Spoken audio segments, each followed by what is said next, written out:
Apple TV has been on a crazy run recently, comparable to LeBron going to the finals 9 times in a row. But I still don't feel like they're getting the love that they deserve. So I just want to sit back and glaze a little bit some of the Apple TV shows that I've peeped recently and why you need to go and peep them. Simple. Start with the oldest of the bunch. Ted Lasso is one of my favorite shows of all time, one of the best comedies of all time. If you haven't seen this show, honestly, I'm kind of shocked. My dog Ted goes from being a football coach in America to a soccer coach in England. It goes through all the trials, the tribulations, all the fun, all the bad things, all the heartache, all the wins, all the losses. And at the heart of it all, story about not only accepting your past and all the mistakes that you've made, but also realizing that in this team situation, you can grow and you can become a way better person than you ever thought you could be.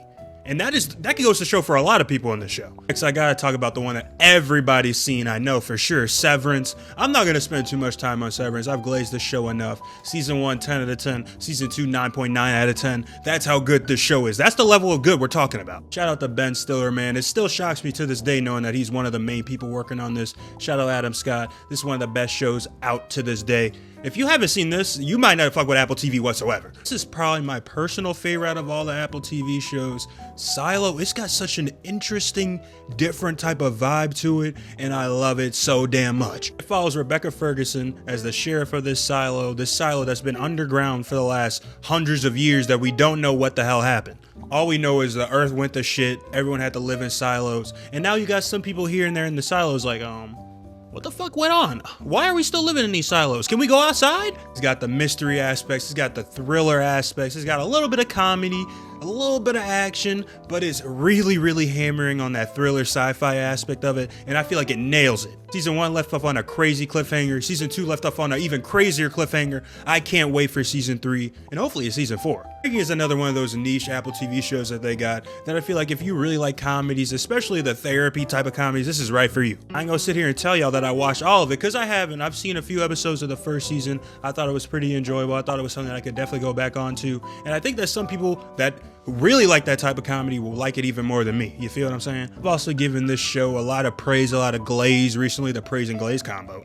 Your Friends and Neighbors with John Hamm has been a steady banger every single week. I'm like, did not expect this to be that good. That's how I was going to it originally. I remember seeing the synopsis of it, seeing it's a dude who loses his job and starts stealing from his friends, but it's so much more than that. It's so interesting. I love seeing the characters. I love seeing John Hamm just go along with his life, you feel what I'm saying, to see what type of bullshit he deals with as a rich dude who's not really rich anymore, you feel what I'm saying? I would heavily recommend this one, man. This is the type of show that I feel like could work out for anybody. And last but certainly not least, I just made a review for it too, so if you want to go back and peep that, you can go peep that too.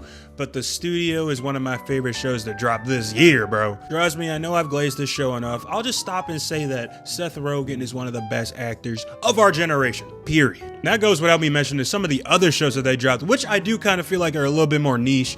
Dark Matter, Blackbird, Bad Monkey, Presumed Innocent, The Buccaneers. I feel like these are solid shows, and The Good Morning Show. I feel like these are solid, but very niche. Overall though, man, I feel like Apple TV has been out there dropping quality over quantity for the last 3 years. And I feel like everybody is sleeping on them because, it's an extra $10, it's an extra purchase, but just give Apple TV that 1 month free trial, try one of these shows, and I'm telling you, you're gonna find something that you like, man. But hey, comment down below if you've watched any of these shows, if you think that this is a WRL list, any recommendations from Apple TV that you got, and let's talk about all of these in the comments down below, because we gotta talk about it, man.